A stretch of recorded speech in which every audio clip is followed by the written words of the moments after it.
l'usage particulier du bombardier Wellington. Si je vous parle de mine navale, vous avez probablement ce genre d'image qui vous vient en tête.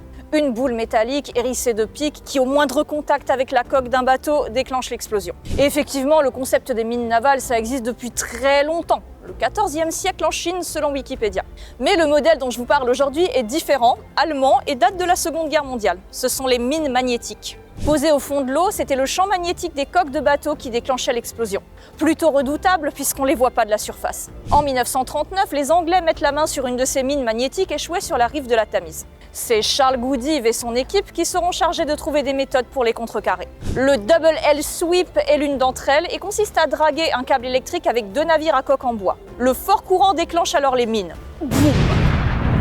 Goodeve met aussi au point un procédé de démagnétisation des coques des navires, procédé qui rend le navire furtif aux yeux des mines. Cependant, c'est pas définitif. Mais ma méthode préférée, la plus spectaculaire, c'est l'utilisation de bombardiers Wellington un peu custom. Surnommé Wedding Ring Wimpy à cause de l'anneau de 15 mètres de diamètre qu'il transportait.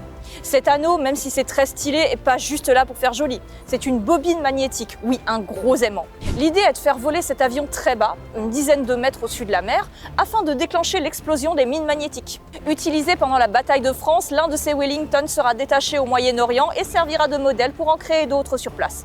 Ils seront utilisés pour sécuriser le canal de Suez et nettoyer les ports pendant la campagne en Afrique du Nord. Vous voulez plus de vidéos? Abonnez-vous à la chaîne.